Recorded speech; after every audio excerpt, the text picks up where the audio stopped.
الحمدللہ والصلاة آمین۔ والسلام علی رسول اللہ وعلی آلہ وصحبہ ومن والا، اما بعد۔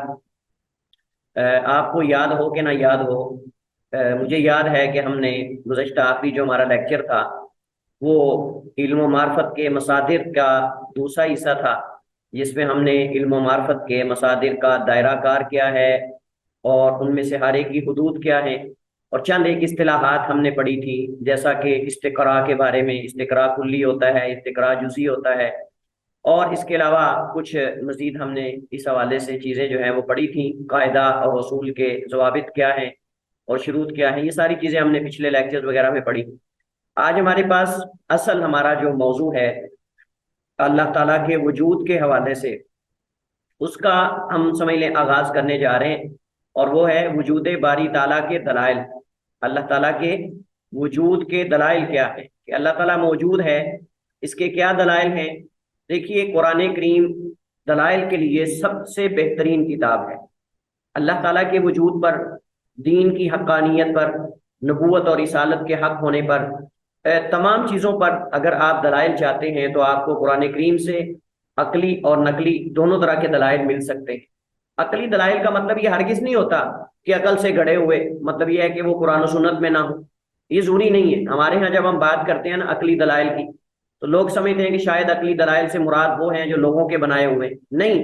عقلی دلائل سے مراد وہ اصول اور ضوابط ہیں جن کو تمام عقلاء تسلیم کرتے ہیں، جن کو تمام عقلاء تسلیم کرتے ہیں، ہر صاحب عقل اس کو قاعدہ اور اصول اور دلیل جو ہے وہ تصور کرتا ہے۔ یہ مراد ہے عقلی دلیل سے۔ عقلی دلیل سے یہ مراد ہرگز نہیں کہ قرآن میں وہ نہیں ہو سکتی، حدیث میں نہیں ہو سکتی۔ عقلی دلیل قرآن میں بھی ہو سکتی، حدیث میں بھی، بلکہ قرآن کریم نے بے شمار دلائل جو ہیں وہ اللہ تعالیٰ کے وجود پر، اللہ تعالیٰ کی الوہیت پر، اللہ تعالیٰ کی وحدانیت پر جو ہیں وہ دیے ہیں، جیسا کہ قرآن کریم کی متعدد صورتوں میں اور متعدد آیات میں جو ہے وہ اس کی وضاحت موجود ہے۔ تو ہمارے پاس اللہ تعالیٰ کے وجود کے جو دلائل ہیں وہ دو طرح کے ہیں، عقلی ہیں اور فطری ہیں۔ فطری دلائل سے کیا مراد ہے اور عقلی دلائل سے کیا مراد ہے؟ ہم سب سے پہلے فطرت کی بات کرتے ہیں۔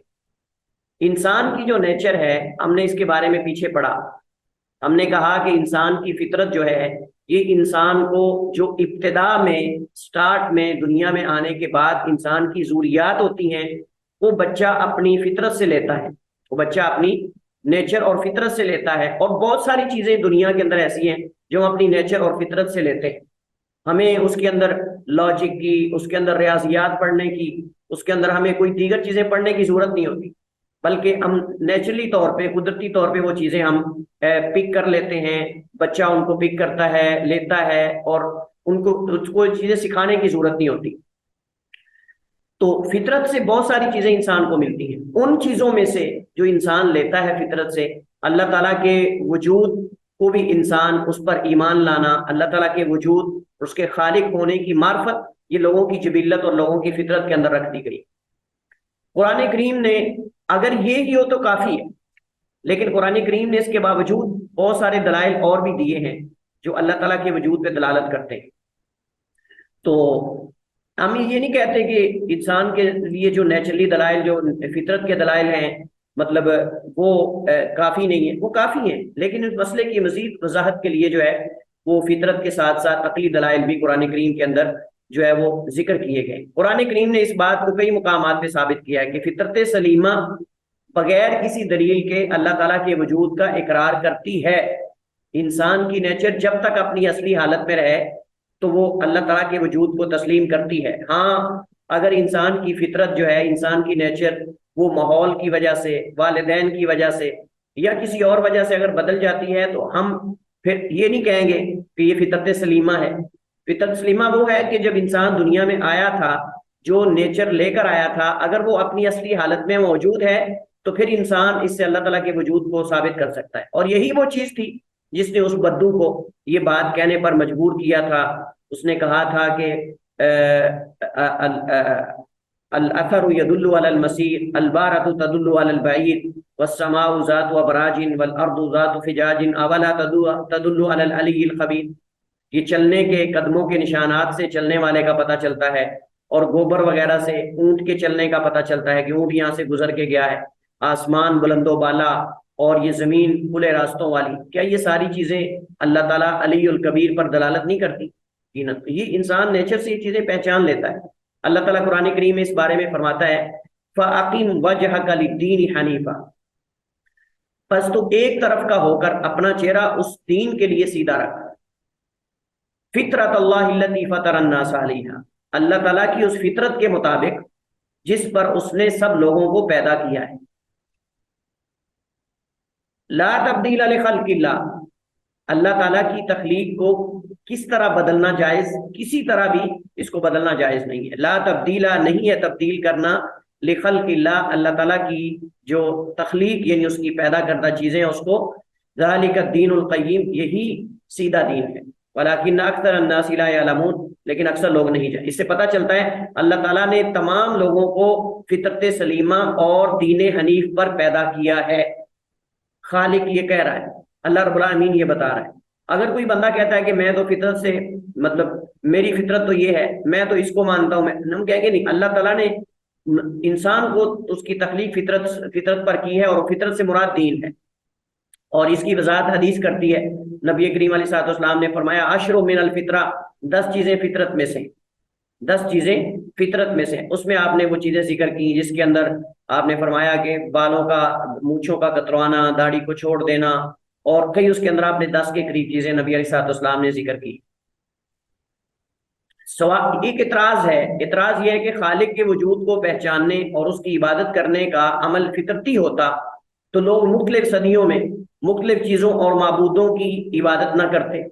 اعتراض کرنے والے یہ اعتراض کرتے ہیں کہ بھائی آپ مسلمان کہتے ہو کہ ہر بچہ دنیا میں اسلام پر پیدا ہوتا ہے، اور انسان کی فطرت میں، انسان کی نیچر میں جو ہے وہ اللہ تعالیٰ کی معرفت رکھی ہے۔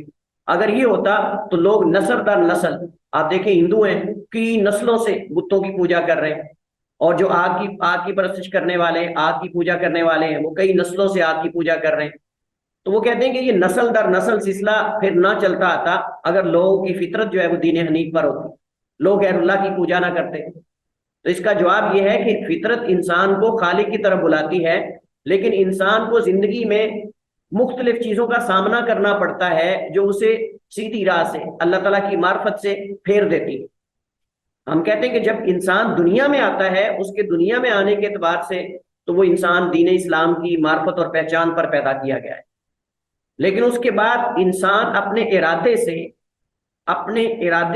اپنی مرضی سے، اپنی منشا سے انسان جو ہے وہ گمراہ راستہ اختیار کرتا ہے یا خیر کا راستہ اختیار کرتا ہے۔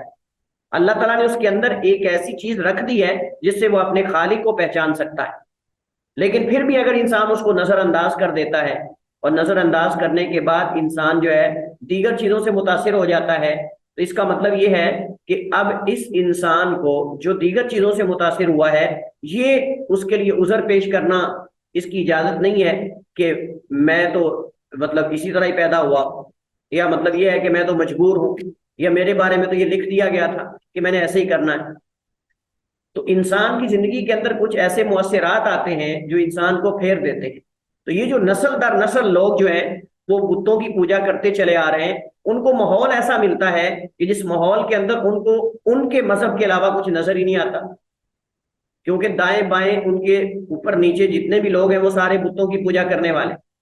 اب اگر وہ اپنے آپ کو اس ماحول سے نکال لیتا ہے، ہم کہتے ہیں کہ تمہارا یہ دلیل دینا کہ نسل در نسل لوگ بتوں کی پوجا کرتے آ رہے ہیں، سب اس کا پتہ یہ چلتا ہے اس سے کہ لوگ جو ہیں وہ ان کی فطرت میں اللہ کی پہچان نہیں۔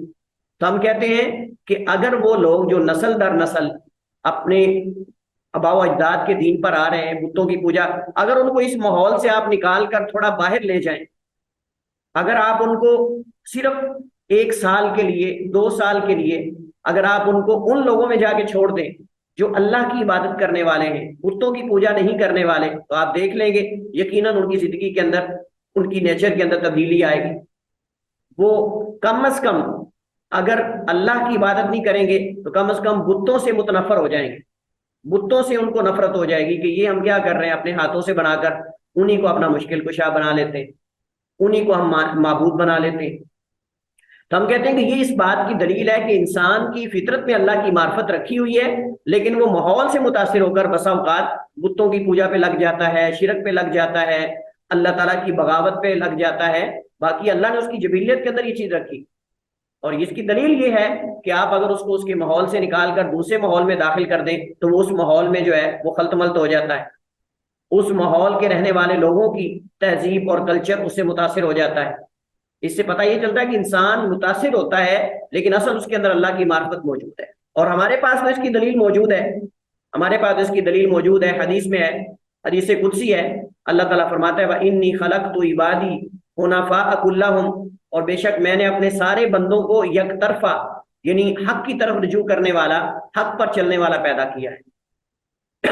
کلہم سب کے سب کو، وَإِنَّهُمْ اور بے شک یہ کہ ان کے پاس أَتَتْهُمُ الشَّيَاطِينُ شیاطین آئے، فَاجْتَالَتْهُمْ عَنْ دِینِهِمْ تو ان کو ان کے دین سے پھیر دیا، ان کے دین سے بہکا دیا، دین سے گمراہ کر دیا۔ اللہ مانتا ہے کہ میں نے تمام بندوں کو دین حنیف پر پیدا کیا ہے، یک طرفہ ایک طرف رجوع رکھنے والا، ٹیڑھا نہیں، ادھر ادھر نہیں، ساتھ مستقیم پہ چلنے والا۔ لیکن شیاطین آئے اور انہوں نے آ کر ان کے دین سے ان کو دین حنیف سے پھیر دیا۔ کیا کیا انہوں نے؟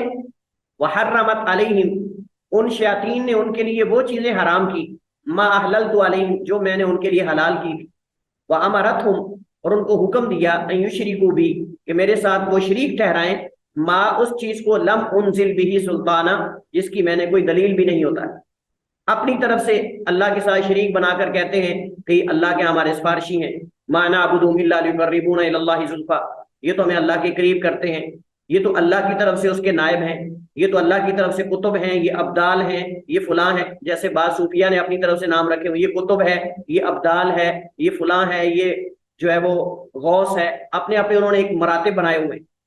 اس کی اللہ نے کوئی دلیل نہیں اتاری کہ اس بندے کو میں نے زمین کا اختیار دیا ہے، اس بندے کو میں نے جو ہے روحوں کا اختیار دیا ہے، اس بندے کو میں نے روزی کا اختیار دیا، اس بندے کو میں نے اولاد کا، یہ اپنی طرف سے انہوں نے اللہ کے ساتھ شریک بنا لیے ہیں۔ اللہ کہتا ہے ما لم انزل بھی سلطانہ، میں نے اس پر کوئی دلیل نہیں اتاری۔ اس سے پتہ یہ چلتا ہے محل شاہد یہ کہ اللہ نے تمام لوگوں کو دین حنیف پر پیدا کیا ہے۔ تو اس سے معلوم یہ ہوا کہ جو چیزیں والدین بچوں کے قلوب و اذہان میں برتے ہیں اور جو بچے اساتذہ اور دیگر ذرائع سے سنتے یا دیکھتے ہیں، وہ اگر اس انسانی فطرت کے خلاف ہو تو اسے بدل کر رکھ دیتے ہیں۔ لہٰذا آپ دیکھیں کہ اگر فطرت کے مطابق چیزیں بچوں کے ذہن کے اندر ڈالی جائیں گی تو بچے اچھے بنیں گے، اور اگر فطرت سے ہٹ کر چیزیں ان کے ذہن میں ڈالی جائیں گی تو بچے خراب ہو جائیں گے۔ یہی تو ہم بات کرتے ہیں، یہی تو سارے والدین بات کرتے ہیں۔ تو پھر اس سے وہ ان کی فطرت کو بدل دیتے ہیں اور اس پر پھر پردہ یہ چیزیں ڈالتی ہیں، اور پھر وہ جو حقائق انسان نیچر سے پہچان سکتا ہے وہ حقائق بھی اس کو حقائق نظر نہیں آتے، اور پھر وہ ان حقائق کے بارے میں بھی شک کرنے لگ جاتا ہے، وہ اس سے واضح ہونے کے باوجود بھی مخفی ہو جاتے ہیں۔ جیسے اللہ تعالیٰ فرماتا ہے کہ ان کی آنکھوں پہ پردہ ہے، ان کے دلوں پہ مہر لگا دی جاتی ہے، اور اسی کی طرف نبی کریم علیہ الصلوۃ والسلام نے اشارہ کیا ہے۔ حضرت ابو ہریرہ رضی اللہ تعالیٰ عنہ کی حدیث میں، معروف حدیث صحیح بخاری میں، اللہ کے نبی علیہ الصلوۃ والسلام نے فرمایا کل مولود یولد علی الفطرہ، ہر بچہ فطرت پر پیدا ہوتا ہے۔ فطرت سے مراد دین اسلام ہے، دین اسلام سیدھے راستے پر پیدا ہوتا ہے۔ فابواہ، اس کے ماں باپ ہیں، اس کے بعد یحودانی اسے یہودی بنا دیں، او ینصرانی مجوسی بناتے ہیں، او ینصرانی نصرانی بناتے ہیں، او یمجسانی یا مجوسی بناتے ہیں۔ کمثل البہیمۃ، اس چوپائے کی طرح۔ کون سا چوپایا؟ تنتج البہیمۃ حتی هل تری فیہا جزع، جو بہیمے کو جنم لیتا ہے، بچے کو، کیا اس میں کوئی کان کٹا نظر آتا ہے؟ اس میں اس کے جسم کا کوئی حصہ کٹا ہوا نظر آتا ہے؟ جدع کہتے ہیں جس کا کوئی عضو کاٹا ہوا۔ یہ لوگ ہیں، جب کوئی چوپایا پیدا ہوتا ہے، بچہ دیتا ہے، تو اس کو کسی بت کے نام پہ اس کا کان کاٹ دیتے ہیں، کسی بت کے نام پہ جو ہے اس کے سر پہ زخم لگا دیتے ہیں، اس کا کوئی حصہ اس کے بال کاٹ دیتے ہیں۔ تو جب بچہ ماں کے پیٹ سے، حیوانات میں سے کوئی بہیمہ، کوئی چوپایا جب بچہ جنم لیتا ہے تو وہ صحیح سالم ہوتا ہے، لیکن یہ لوگ اس کے بعد اس کے کان کاٹ دیتے ہیں، یہ فلاں پیر کے نام پہ، یہ فلاں بت کے نام پہ میں نے کان کاٹ دیا ہے، یا نشانی اور علامت کے طور پر اس کے کان کاٹ دیتے ہیں۔ لیکن وہ بچہ جب دنیا میں آتا ہے تو بالکل صحیح سلامت ہوتا ہے، اس کے اعضاء، اس کے کان کٹے نہیں ہوتے۔ یہ لوگ ہیں جو ان کے کان کاٹتے ہیں۔ تو اسی طرح انسان جب دنیا میں آتا ہے تو وہ سلیم ہوتا ہے، اس کی فطرت سلیم ہوتی ہے، اس میں اللہ کی معرفت ہوتی ہے، اللہ تعالیٰ کی وحدانیت کی پہچان ہوتی ہے، خالق کی پہچان ہوتی ہے۔ لیکن جیسے جانور کے بچے کے کان کاٹ کے اس کو جو ہے وہ عیب دار کر دیا جاتا ہے، ایسے بچے کی نیچر کو بدل کے اس کے اندر جو منفی چیزیں ہیں وہ ڈال دی جاتی ہیں، جس سے پھر وہ اللہ کے حقائق جو ہیں اللہ تعالیٰ کی ذات کے بارے میں، ان کے بارے میں بھی شک کرنے لگ جاتا ہے، کیونکہ اب وہ اپنی اصلی حالت پہ، نارمل حالت پہ نہیں رہا۔ تو یہاں کیسے پتا چلا ہمیں کہ ہر بچہ اسلام پر پیدا ہوتا ہے؟ اللہ کے نبی علیہ الصلوۃ والسلام نے یہاں یہ نہیں کہا فَأَبَوَاهُ يُسْلِمَانِهِ، اس کے ماں باپ اسے مسلمان بناتے ہیں۔ آپ دیکھیں حدیث کے اندر یہ تو کہا گیا ہے اسے یہودی بناتے ہیں، اسے نصرانی بناتے ہیں، اسے مجوسی بناتے ہیں، لیکن نبی علیہ السلام نے یہ نہیں فرمایا او یسلمانی کہ ماں باپ ہیں جو اس کو مسلمان بنائیں یا یہودی بنائیں یا نصرانی، کیونکہ مسلمان تو پیدا ہوا ہے، چاہے یہودی کے گھر پیدا ہو چاہے مجوسی کے گھر پیدا کیوں نہ ہو، اللہ کی معرفت لے کر آتا ہے۔ اس وجہ سے آپ نے یہ نہیں کہا کہ او یسلمانی اسے مسلمان کرتے ہیں، کیونکہ مسلمان تو پہلے ہی، ہاں یہودی بنا دیتے ہیں، نصرانی بنا دیتے ہیں، مجوسی بنا دیتے ہیں۔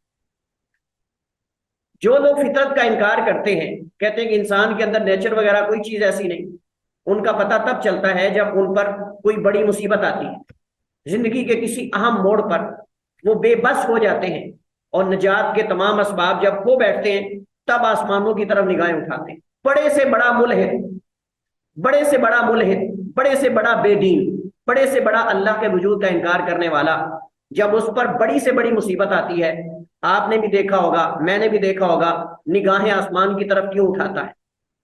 نگاہیں آسمان کی طرف اس کی کیوں اٹھتی ہیں؟ یہ اس کی فطرت ہے جو اس مشکل ترین کھٹن مرحلے کے اندر اللہ کو یاد کرتی ہے، اللہ رب العالمین کو یاد کرتی ہے۔ اللہ تعالیٰ نے قرآن کریم میں بھی اس کا ذکر کیا ہے، وہ مشرکین جن کے دل بتوں کے ساتھ جڑے ہوئے تھے، جو اپنے ہاتھوں سے بت بنا کر ان کو دنیا کے نظام اور یہ ساری چیزوں کا وہ سمجھتے تھے کہ یہ چلا رہے ہیں اور یہ مشکلیں حل کرتے ہیں، یہ سب کچھ کرتے ہیں، لیکن مشکل میں ان کو بھی پتا تھا کہ اس وقت ہمارے یہ بت کام نہیں آئیں گے، بلکہ کوئی دنیا کا خالق ہے جس کا نظام چلا رہا ہے۔ تو یہ جو ملحدین ہیں، اللہ کے وجود کا انکار کرنے والے، جب ان پر دنیا میں کوئی بڑی مصیبت آتی ہے تب جا کر ان کی فطرت جاگتی ہے، جو کہتے ہیں کہ نیچر کے اندر تو اللہ کی معرفت ہے ہی نہیں انسان کی فطرت کے اندر، تب پتہ چلتا ہے کہ کیا ان کے اندر اللہ کی معرفت ہے کہ نہیں، جب ان کو یہ احساس ہوتا ہے کہ اب ہمیں اگر اس مشکل گھڑی سے کوئی بچا سکتی ہے ذات تو وہ اللہ تعالیٰ کی ذات ہے، اور مجبور بے بس ہو کر اس احکم الحاکمین مالک الملوک رب السماوات والارض کو پکارتے ہیں۔ اللہ تعالیٰ نے قرآن کریم میں بھی مشرکین مکہ کے رد عمل کی طرف، ان کے طرز عمل کی طرف اشارہ کرتے ہوئے اللہ تعالیٰ فرماتا ہے هو الذی یسیرکم فی البر والبحر، اللہ وہ ذات ہے جو تمہیں چلاتا ہے بر و بحر میں، خشکی اور تری میں، حتی اذا کنتم فی الفلک، حتیٰ کہ جب تم کشتیوں میں ہوتے ہو، وجرین بہم بریہ طیبۃ، اور وہ ان کو لے کے چلتی ہیں عمدہ ہوائیں، اور ان کے ساتھ چلتی ہیں عمدہ ہوائیں، وفرحوا بہا، ان ہواؤں کو دیکھ کر بڑے خوش ہو رہے ہوتے ہیں کہ یہ میٹھی میٹھی کتنی ہوا ہے۔ اللہ فرماتا ہے جاءت حاریہ آصف، ایک زوردار آندھی آتی ہے، ایک تیز ہوا آتی ہے، آندھی چلتی ہے، اور وجاءہم الموج من کل مکان، اس تیز ہوا کے چلنے کی وجہ سے چاروں طرف سے ان کو سمندر کی موجیں گھیر لیتی ہیں، وظنوا انہ محیط بہم، اور وہ یقین کر لیتے ہیں، یہاں ظن بمعنی یقین ہے، کیونکہ عربی زبان میں ظن کے دو معنی ہیں، ظن کے دو معنی ہیں، ظن بمعنی گمان ہوتا ہے اور ظن بمعنی یقین ہوتا ہے، یہاں ظن بمعنی یقین ہے، وَظَنُّوا أَنَّهُ مُحِيطَ بِهِمْ، اور ان کو یقین ہو گیا کہ اب وہ گھیر لیے گئے ہیں، اس وقت کیا ہے دعوا اللہ مخلصین لہ الدین، پھر وہ اللہ رب العالمین کو پکارتے ہیں خالص ہو کر، خالص اسی اللہ رب العالمین کی عبادت کرنے والے اور اسی کو پکارتے ہیں، اور کیا کہتے ہیں لَإِنْ أَنْجَيْتَنَا مِنْ هَذِهِ لَنَكُونَنَّ مِنَ الشَّاكِرِينَ، کہ اگر تو اے اللہ ہمیں تو اس سے نجات دے دے گا، اس مصیبت سے، اس آفت سے، لَنَكُونَنَّ مِنَ الشَّاكِرِينَ، تو ہم نے تیرے شکر گزار بندے بن جائیں گے۔ لیکن اللہ فرماتا ہے فَلَمَّا نَجَّاهُمْ مِنَ الْبَرِّ إِذَا هُمْ يُشْرِكُونَ، جب ہم ان کو خشکی کی طرف نجات دلا دیتے ہیں پھر وہی شرک کرنے لگ جاتے ہیں۔ تو اس سے ہمیں کیا پتہ چلتا ہے کہ مشکل ترین مراحل میں اس کی فطرت جاگ پڑتی ہے، اور اس وقت اس کو احساس ہوتا ہے کہ اس وقت اس مشکل سے اگر کوئی ذات نجات دلا سکتی ہے تو اللہ تعالیٰ کی ذات ہے۔